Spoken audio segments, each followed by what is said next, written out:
Hi everyone, it's Tim. It's a beautiful day here in the Northeast. We have had like a crazy winter with no snow, like basically none.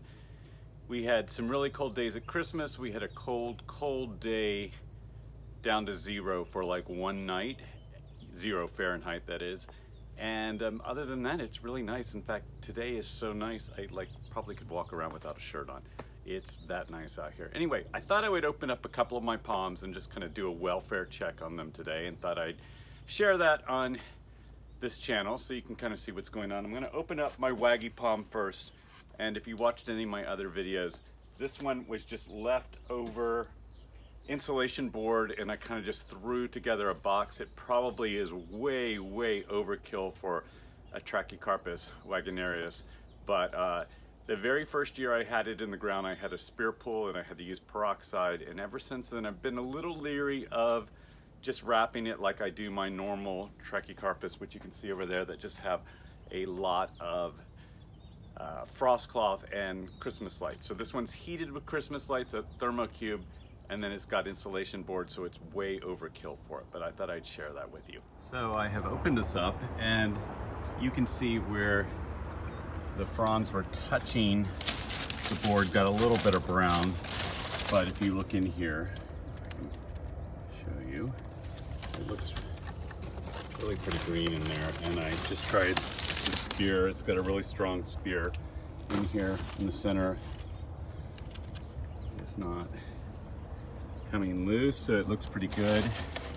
I'm actually going to leave this open for a while today because it's so nice and warm. Let it get some air. Just a little brown on the edges where it was. You don't really want your fronds touching the side if possible. It did, you know, it's got plenty of fronds, so I'm not so worried about it. But yeah, it does make it a little messy. So anyway, that's the Wagonarius. So good so far. And this is one of my Washingtonia robustas. It's not my biggest one, but still, it did really well. And this thing is definitely not airtight. I left some breathing room on it because last year I felt like I had it a little too closed up. So I separated this out this year as well so I can open it up and check on it, which is a great idea. So I'm going to climb up on the ladder here, kind of show you what's going on in here. Looks really green. If you look down in here, you can see the Thermocube, and then I also have lights that I put on just to keep it a little bit drier in here. So you can see a little bit of damage on the outer, but let's see if I can get in here and show you what's going on down in here. I think it looks really good, in good shape. So happy with it. So I have my moisture barrier there, up here, this roof. It shouldn't really be touching on the side here, but it is. And I think it's in pretty good shape. So I'm happy that this is doing well and in good shape.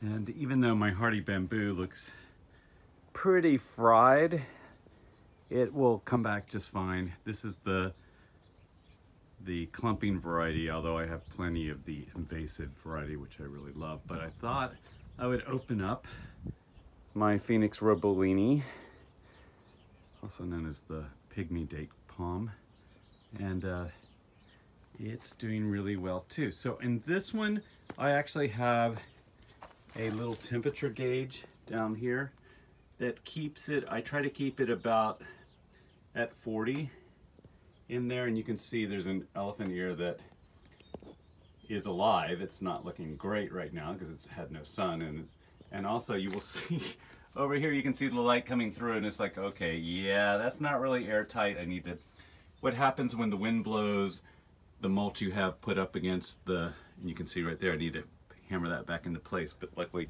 there's dirt on the outside. But the wind causes the box to shift a little bit, and then you lose some of, you need to check that all the time to make sure.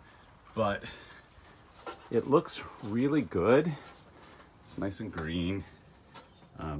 Those spikes are just deadly on this thing. It's just crazy. And then you'll see I've got some air holes up here, and I actually forgot about that when it got so cold here, it probably would have been a good idea to plug that in just for the night, but I didn't do it. So I'm gonna do some cleanup here, but happy that it's doing well. And here we have my canary date palm. And I talked a little bit about the history of this.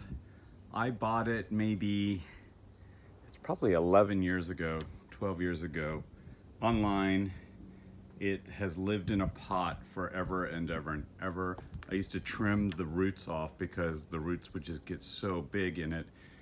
And it never really did anything. So finally, I guess 3 years ago, I put it outside and it has really taken off. But I feel bad that during that 10 long years, I should have had it outside, but it's doing very well.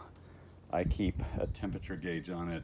I keep ambient lights going, and then I have a thermocube on this one. But my date palms seem to do really, really well in these structures. So very happy with that. And lastly, on the little tour today, even though I've got a lot more, thought I'd keep this short, is my Mediterranean fan palm. And it's just doing really well. The box is probably overkill, and I showed it before, not completely airtight, but it looks in really good shape. Really happy with this. So get to give it some light today, let it air out a little bit. A good day for it. Thanks for watching, and please like and subscribe.